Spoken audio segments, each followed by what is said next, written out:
Hey, so welcome to RethinkConn. Can we just do the basics? So what's your name, who do you work for, and for what organization with what technology? My name is Jaxon Repp. I am the field CTO for HarperDB, and we are a distributed database. Distributed database. Sounds fancy. Tell us more about that. What is a distributed database? A distributed database, and in fact, in our case specifically, a distributed application platform, is a piece of software that allows you to store and interact with data in a way that allows you to have lots of nodes that are capable of doing that spread around so that you lower latency, you increase resiliency, you increase throughput, and you can scale effectively by allowing all of those functions to take place at many different places on the planet to best serve your users. And then we take care of the hard work of reconciling all of those transactions between all the nodes where they are happening. And ultimately, we feel like that paradigm is what's going to be necessary for the next generation of data innovation, because the quantities and the speed at which people demand that data has simply accelerated dramatically over the last few years. Probably a loaded question. How does the database become distributed? And is this by any chance where NATS comes in? In fact, it is. The database becomes distributed when we say that we want more than one node of this data, more than one copy of this data, and to be able to write to either of them. Normally, for scale, people do a lot more reading than writing. And there's lots of databases that have sort of read-only replicas where I write to one and I will replicate those changes out over a socket and they will arrive at the ones where people can read. MongoDB, a competitor of ours, does that, read-only replicas. But if you want people to be able to interact with and write data in many different places, you need to be able to accept writes, but then immediately communicate those writes to another node so that people who are also reading see that it was written. And so we use NATS in between each node to pub sub at a table level what data moves and where. How long has HarperDB been using NATS for? So is this something that evolved to use NATS, or was it kind of explored in the early days as you went through ideation and creation? Well, originally we were using just straight WebSockets, and that was effective early on. The data certainly got there, but there was no guarantee of delivery. But before we even ran into challenges of guarantee of delivery, we ran into challenges of scale and trying not to create just a storm of network traffic. So we moved to a different technology called Socket Cluster, which was just basically a more scaled version of WebSocket interactions, still without a guarantee of delivery. And I think we all agreed at some point we were going to have to solve the problem, because if there's one thing that a database is responsible for, it is guaranteeing delivery of data. So we didn't want to leave anything, behind. And we began to explore lots of different message queues. And this was before Jetstream had officially launched. But we read about it, and it seemed like that persistent queue fit our needs. And so we worked pretty closely with the development team to ask questions as it was like betaing, and really ultimately decided it was the best option for our use case at our scale. Can I assume then that your kind of architecture and topology, you use things like streams and consumers to do this kind of time asynchronous replication, or is it more kind of real time and leaning into the kind of core functionality? It's real time replication with an eye toward disconnected environments. So the idea that I might execute a transaction on my node, and I know I want the data to go over to another node also. But if I had to accommodate that in my code, then I have to write a queue and I have to keep track of what's in there, and I have to check network connectivity every once in a while. And then when it's restored, then I push everything, but I have to make sure it got there, so it needs to act. And really all of that is taken care of by NATS. So it became less our code and more a black box that we knew we could just throw things into and the right thing would happen. Now, because of our specific topology, we are comprised of all hubs and leafs. So every node is a hub and, runs leafs as well. So we actually have the ability, if the network is severed, to completely maintain all the functionality across, say, a firewall for a manufacturing environment. The cloud environment will still be talking to each other. The shop floor will still be talking to each other and replicating data. And when that network connectivity is restored, it begins to work as a single system again. And if we talk about performance, and you kind of write some reads per second, is that kind of fairly linear around NATS, or do you do some extra kind of layering and buffering in between to try and quench some of the load that can happen? We are working on a couple different angles there. One of them is our persistence engine. One of the paradigms that we instituted very early on, because we wanted to be the best developer experience, was indexing every top level attribute by default. It made sense because if you've ever had multiple billions of rows of data and try to add an index, it's the sort of thing that you sort of shut down for the weekend and then hope it's ready by Monday. And we realized that a lot of people get to that inflection point of success, and then they start to run into the performance problems. And every database in the world has these. So we decided to err on the side of caution. However, obviously writing out indexes with every write takes a lot more throughput away. And as we have introduced the option to not index every field, we have really begun to push up against the throughput limits for a full ACK, right? So for fully acknowledged writes and that ACK back, we had never had any problem with, just the pure throughput. But as soon as we enable guaranteed delivery, exactly once delivery, that's when we push up against things. And we're starting to explore the idea of how do we move data around different nodes? How do we route traffic away from an overwhelmed node to another node that can persist it and relay it at a later time? So now we're using NATS for internode connections that don't just talk about the data that I want you to write, but they're talking continually about the status. Where could I persist this now?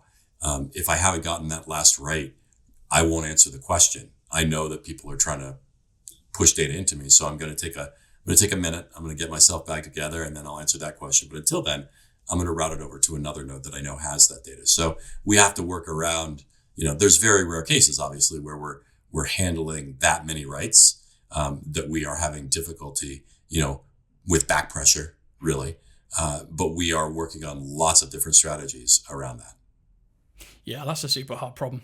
It's great to hear you're working on that one as well. So just to play the really naive person that I am, which is kind of easy to do, if I was to take something like SQLite and then compare that, say without all the distributed stuff, to HarperDB, sure. Can you give me like a like-for-like comparison and explain it like I'm kind of just short of being 5 years old? Fair enough. We're 20,000 times faster at scale. So we've done a lot of SQLite is one of those ones it's open source. It's super easy. It's very well established. It's not that complex. It's a very good database to start with. It is not an enterprise grade solution for most things. And it was one of our early benchmarks. We must be at least better than this. Obviously, our eye was on the prize of, say, a MongoDB, and we're 85 times faster than them. And you begin to get into the rarefied air of highly specialized databases that are, time series, super focused, industrial. And we recognize that we're not going to be everything to everybody. But we do know that for structured and unstructured data, we tend to be able to win every bake-off we enter. And then the ability to, at a table level, replicate data or not allows us to not just be, a data fabric with multiple nodes, but we can also rely on, very, very fast local transactions, exactly what you would want a single instance database to be. But in the case that some of that data, a subset, let's say there's an event where those readings exceeded a threshold, they can be put into a table that is then replicated around the system for analysis. So that ability to be part of that big global data fabric and also still be a functional database when we stand alone is one of the key value propositions for HarperDB. Wow, no, that's very impressive.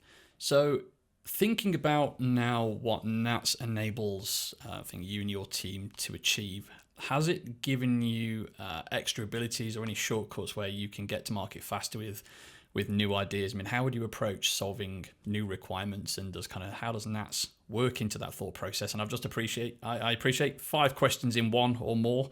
I'm good at this, so hopefully your brain can cache all those and work through them. Yeah, I think one of the biggest opportunities we saw is to, distribute the load evenly and to be able to have fewer things to worry about from a core perspective, right? The core of our product used to have all of this WebSocket code. It used to have all this replication. It used to have a queue of the things that didn't get saved. We were doing that work rather than the application code. So it was still easier for our end users, but it was very difficult to manage that and to have a black box, a module that we can basically throw things at and say, this record was just written. There's publication, there's pub sub rules in effect. I don't really have to care where it goes, but I just know that you're going to take care of it. To remove that responsibility from us and to have this be a module, one, it obviously made life a lot easier for us. 2, it began a process that I was a champion of early on, and this was the first module in HarperDB, where now we have a completely modular construction where you throw data at NATS, the NATS module, the replication module, and it will do what it's supposed to do. We also have custom functions, which are super easy API routes. We also have our component library where you can create REST and MQTT and WebSocket and MQTT over WebSocket, endpoints to interact with data in real time. And all of these are modules that can be turned on or pulled out. They can have complex code and complex functionality, all because we realized that creating these black boxes would allow us to not just leverage, the software accomplishments of other groups of people, but now all of a sudden our customers didn't have to ask us if it was possible for us to add something to core. We just tell them, build a module. Modules are super easy. We throw data at you. You can do whatever you want with it. You can put it back in the table. You can send it off to somebody. And really, NATS was that first step in our evolution toward a truly componentized architecture, where honestly, our product pipeline was and remains, obviously, because we have great customers. It was customer driven and customer focused, but the debate over whether or not it goes into the core of our product, when I think a lot of us really want to focus on the fact that we persist data, we index it, we will give it to you quickly, and we will let you run applications directly on top of it. But what we don't want to do is take on responsibility outside that, because honestly, reconciling transactions across 1,000 nodes spread around the globe is a lot of work. So let's just master that. And the rest of it can be these applications that benefit tremendously from the fact that they are modules running directly on top of that data. I would say lean into the convenience features that Jetstream specifically adds. It's so tempting to think that you can't accomplish, or we're so used to not having a product that doesn't do all the things we need. And so a lot of times we have this whole work queue that we manage, and we have NATS with Jetstream. And the first iteration was, okay, but we send it there, but we still hold on to the list. We're going to hold on to the list. And it took lots of testing, and just like any new technology, you have to, build up faith over time. And we learned over time that there are so many opportunities, and this is beyond NATS itself, but NATS provided us that first view into how we could componentize something. And the feature set really, really helped us, take a deep breath and trust, because it's hard to trust when your primary edict is don't lose any data. Because if we lose data, then people won't believe us anymore and we won't have a company. So having something that was proven, that was capable, and that met our needs, it's sort of like it was too good to be true, right? And then over testing in time, we realized this is a game changer, and that formed the basis of our 4.0 release. And we're now on 4.3, and I don't think we've ever been more successful or more sure of our product.